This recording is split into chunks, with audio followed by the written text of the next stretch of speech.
നമസ്തേ, എൻ്റെ പേര് കൃഷ്ണകുമാർ. ഞാനിപ്പോൾ നിങ്ങളുടെ മുമ്പിൽ വരാൻ കാരണം നമ്മുടെ വെള്ളായണി കായലിനെക്കുറിച്ച് പറയാനും ഇവിടുത്തെ മത്സ്യസമ്പത്തിനെക്കുറിച്ച് പറയാനുമാണ്. ഇതാണ് നമ്മുടെ വെള്ളായണി കായലിൻ്റെ ഇപ്പോഴത്തെ അവസ്ഥ. വളരെ മോശമായി കിടക്കുകയാണ്. ഇവിടെ പായൽ, കുളവാഴ, ബാക്കി പുല്ല്, എല്ലാ സംഭവങ്ങളും ഇവിടെ വന്ന് അടിഞ്ഞ് ആർക്കും മത്സ്യങ്ങൾ കിട്ടുകയോ ഒന്നും ചെയ്യുന്നില്ല. വളരെയധികം ആൾക്കാർ വന്ന് ഇവിടെ നിന്ന് മത്സ്യങ്ങൾ കൊണ്ടുപോയിക്കൊണ്ടിരുന്നതാണ്. ചൂണ്ടയിടാനും വലയിടാനും എല്ലാം വന്നുകൊണ്ടിരുന്നത്. ഇപ്പോൾ നിങ്ങൾ നോക്കിയാൽ കാണാം. ഇപ്പോൾ ഇതിൻ്റെ അവസ്ഥ, ഇതിനൊന്നും നിങ്ങൾക്കിപ്പോൾ ഇവിടെ നിന്ന് മീൻ കിട്ടുന്നുണ്ടോ എന്ന് ചോദിച്ചാൽ നിങ്ങൾക്ക് നോക്കുമ്പോൾ തന്നെ അറിയാൻ പറ്റും ഇവിടെ നിന്ന് പിടിക്കാൻ പറ്റുന്നുണ്ടോ എന്ന്. ഇവിടെ വളരെ അധികം ശുദ്ധജല മത്സ്യങ്ങൾ കിട്ടിക്കൊണ്ടിരുന്നതാണ്. കരിമീൻ, സിലോപ്പിയ, വരാല്, ബ്രാല്, വാഹ, കട്ല, രോഹു തുടങ്ങിയ അനവധി മത്സ്യങ്ങൾ ഇവിടെ നിന്ന് കിട്ടിക്കൊണ്ടിരുന്നതാണ്. ഇപ്പോൾ ഇവിടെ അതിനൊന്നും ഇപ്പോൾ കിട്ടുന്നില്ല. അതിൻ്റെ ആവാസ വ്യവസ്ഥ മൊത്തവും നശിച്ചു പോയിരിക്കുകയാണ്. ഇവിടെ ജനങ്ങൾ കൊണ്ടുവന്ന് പ്ലാസ്റ്റിക് മാലിന്യങ്ങൾ, കുട്ടികളുടെ ഡൈപ്പർ മുതലായ എല്ലാ സാധനങ്ങളും കൊണ്ടുവന്നിട്ടേ ഇതെല്ലാം വെള്ളത്തിൽ കിടന്ന് അതിൻ്റെ ആവാസ വ്യവസ്ഥ നശിച്ചു. ഇവിടെ മീനുകളൊന്നും ഇപ്പോൾ കാണുന്നത് പോലുമില്ല. ഇതിന് വേണ്ട നടപടികൾ സർക്കാർ എടുക്കുമെന്ന് പ്രതീക്ഷിച്ചുകൊണ്ട് ഞാൻ നിർത്തുന്നു.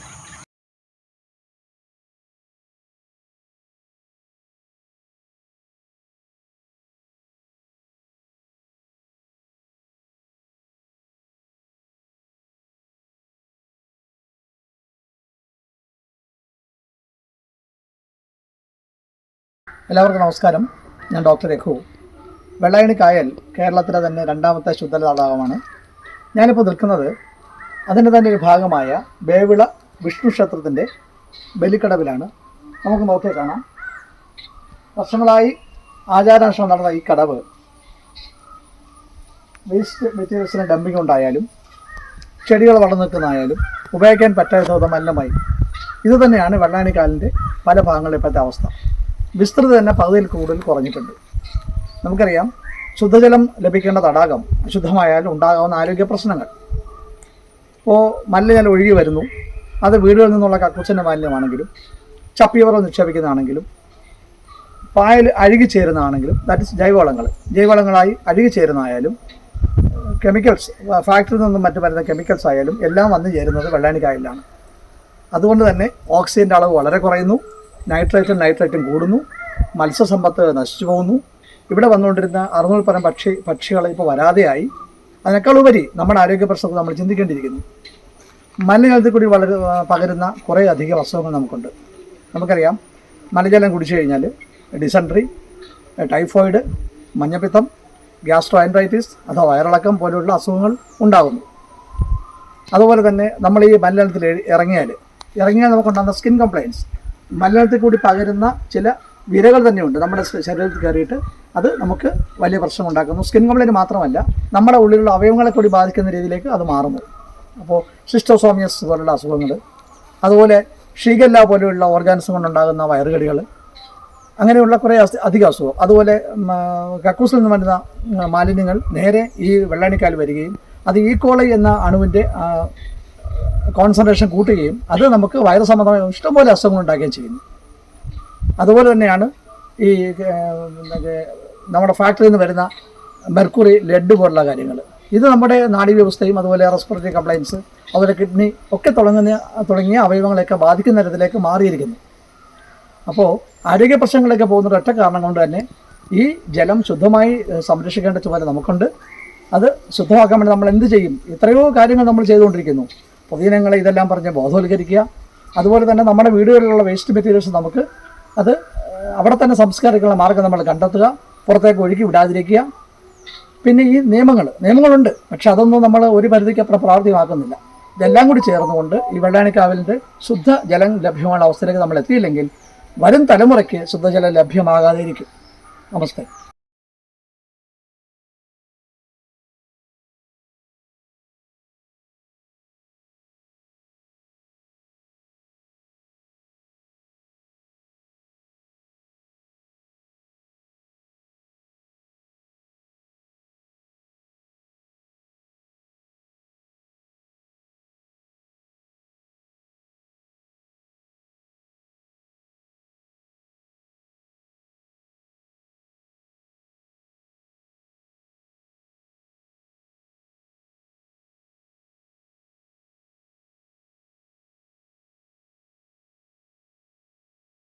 നമസ്തേ, എൻ്റെ പേര് അഭിലാഷ്.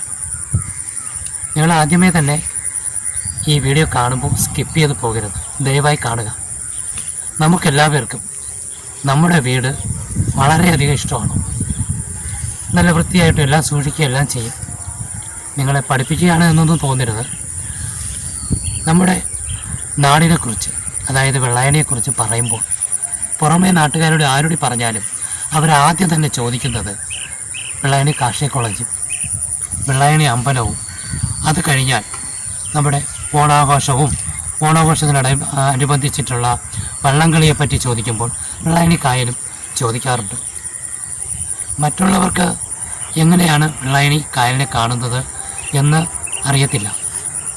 കേരളത്തിലെ തന്നെ ശുദ്ധജല തടാകങ്ങളിൽ 2ാം സ്ഥാനമുള്ളത് നമ്മുടെ ഈ വെള്ളായണി കായലിനാണ്. പക്ഷേ അതിൻ്റെ ഇപ്പോഴത്തെ അവസ്ഥ കുറേ പേരൊക്കെ വരുമ്പോഴും കാണുന്നുണ്ടാകാം. അല്ലാത്തവരും അറിയണം. അതിനു വേണ്ടിയിട്ടാണ് ഈ വീഡിയോ. നിങ്ങളെ ആരെയും ബോധവൽക്കരിച്ച് കളയാം എന്ന വ്യാമോഹമൊന്നുമില്ല.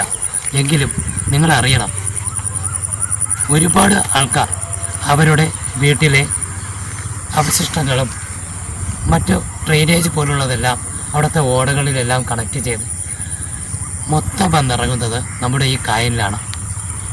അതിനോടൊപ്പം ആരെയും പേര് പറഞ്ഞിട്ടുള്ളതല്ല എങ്കിൽ പോലും അവശിഷ്ടങ്ങളും മാംസാവശിഷ്ടങ്ങളും ജൈവമല്ലാത്ത നമ്മൾ ഉപയോഗിക്കുന്ന കീടനാശിനികൾ ഉൾപ്പെടെ വെള്ളത്തിൽ കലങ്ങി കായലിൽ എത്തിച്ചേരുന്നു. അതുകൊണ്ട് തന്നെ ഇപ്പോൾ ഈ കായലിൻ്റെ അവസ്ഥ നിങ്ങൾക്ക് ഊഹിക്കുന്നതിനേക്കാളും പരിതാപകരമാണ്. കായലിൻ്റെ ആഴം വളരെ കുറയുകയും വെള്ളത്തിൻ്റെ അംശം കുറഞ്ഞു. ഒപ്പം കായലിൻ്റെ പുറഭാഗം, കായലെന്ന് പറഞ്ഞാൽ കാണുന്നതിൻ്റെ 4 ഭാഗമായി കഴിഞ്ഞു. മുമ്പേ 750 ഏക്കർ ഉണ്ടായിരുന്നതിൽ ഇപ്പോൾ ചുരുങ്ങി അത് 450 ഹെക്ടറിലേക്ക് എത്തുകയും ചെയ്തു. ഞാനതിൻ്റെ അളവിൻ്റെ വ്യാപ്തിയെക്കുറിച്ചൊന്നും പറയാനല്ല ഉദ്ദേശിക്കുന്നത്. ഞാൻ നേരത്തെ തന്നെ പറഞ്ഞായിരുന്നു, വീടുകളിൽ നിന്ന് നമ്മൾ ഉപയോഗശൂന്യമായി തള്ളുന്ന വേസ്റ്റേജ് പിറ്റേ ദിവസം നല്ല ജലം എന്ന് നമ്മൾ ഉദ്ദേശിക്കുന്ന രീതിയിൽ നമ്മുടെ മേശപ്പുറത്ത് ഇതേ വെള്ളം തന്നെ ഉപയോഗിക്കേണ്ടി വന്നാലുള്ള അവസ്ഥ നിങ്ങൾ ഒന്ന് ചിന്തിച്ച് നോക്കൂ. ഇന്നിവിടെ നടക്കുന്നത് ഇതാണ്. വെള്ളായണി കായലിൻ്റെ ചുറ്റുപാടുമുള്ള പ്രദേശങ്ങളായ വെള്ളായണി, കാക്കാമൂല, കല്ലിയൂര്, വെങ്ങാനൂര്, വിഴിഞ്ഞം എന്നീ സ്ഥലങ്ങളിലൂടെ എല്ലായിടത്തും നേമം ഉൾപ്പെടെ സിറ്റിയിലുള്ള പല ഭാഗത്തേക്കും ഇവിടെ നിന്നുള്ള വെള്ളമാണ് ശുദ്ധജലമായി എത്തിച്ചേരുന്നത്. ഇതാണ് നമ്മൾ ഉപയോഗിക്കുന്നത് എന്ന തിരിച്ചറിവ് നമുക്ക് വേണം. നമ്മൾ ഓരോരുത്തരും ഇതിനെതിരെ പ്രതികരിച്ചും ഇതിനെതിരെ ശുദ്ധമാക്കുന്നതിന് വേണ്ടിയുള്ള പ്രവർത്തനവുമായി മുന്നോട്ട് പോകണമെന്ന് അഭ്യർത്ഥിക്കുന്നു. നമസ്തേ.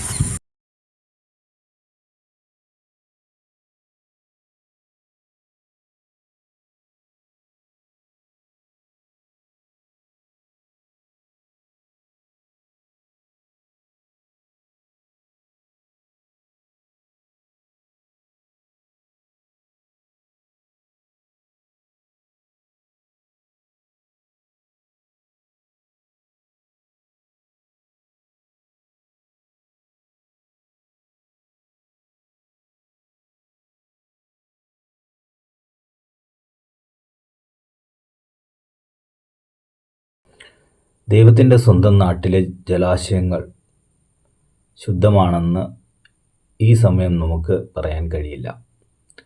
കാരണം പ്ലാസ്റ്റിക്, അറവ് മാലിന്യം, മനുഷ്യ ജന്തു ജീവജാലങ്ങളുടെ വിസർജ്യ വസ്തുക്കൾ കൊണ്ട് നിറഞ്ഞതാണ് എന്ന കാര്യത്തിൽ ഒരു സംശയവും ഇല്ല. ഇത് പറയാനുള്ള കാരണം വെള്ളായണി തടാകത്തിൻ്റെ ഇപ്പോഴത്തെ അവസ്ഥ നേരിൽ കാണുവാനും അവിടുത്തെ ജനങ്ങൾക്കുണ്ടാകുന്ന ബുദ്ധിമുട്ട് കണ്ടറിയാനും കഴിഞ്ഞതിനാലാണ്. വെള്ളായണി പരിസരത്തുള്ള ജനങ്ങൾക്കും അതുപോലെ തന്നെ പരിസര പ്രദേശങ്ങളായ പഞ്ചായത്തിലെ ഒരു കുടിവെള്ള സ്രോതസ്സാണ് ഈ പറയുന്ന ശുദ്ധജല തടാകം. ഇപ്പോൾ അതിൻ്റെ അവസ്ഥ വെറും വേസ്റ്റ് വാട്ടർ എന്ന് തന്നെ നമുക്ക് പറയാൻ കഴിയുന്ന അവസ്ഥയാണ്. ആ ജലം കൊണ്ടുപോയി ശുദ്ധീകരിച്ച് ജനങ്ങൾക്ക് കൊടുത്താൽ പോലും രോഗങ്ങൾ പിടിപെടാനുള്ള സാഹചര്യമാണ് നിലവിൽ ഉള്ളത്. അത് എത്രയും വേഗം പരിഹരിക്കണം. അത് ഗവൺമെൻറ്റിൻ്റെ ഭാഗത്തു നിന്നും മാത്രമല്ല, നമ്മൾ ഓരോരുത്തരും അതിന് ഉത്തരവാദികളാണ്. നമ്മുടെ ജലസ്രോതസ്സുകൾ സംരക്ഷിക്കേണ്ടത് നമ്മൾ ഓരോരുത്തരുടെയും കടമയാണ്. നമ്മുടെ ചെറുപ്പകാലത്ത് നമ്മൾ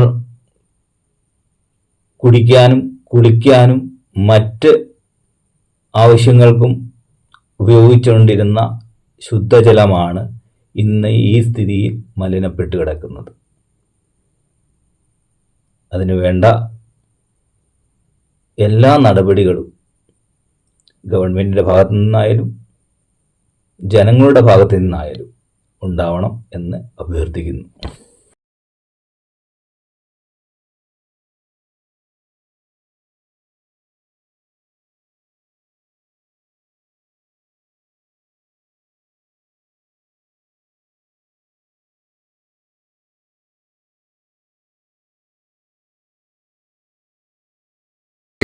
നമസ്കാരം, ഞാൻ അരുൺ ശങ്കർ.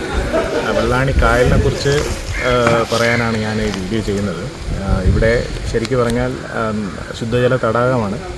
ഇവിടെ മത്സ്യസമ്പത്തും അതുപോലെ തന്നെ പക്ഷി സമ്പത്തും അതുപോലെയുണ്ട്.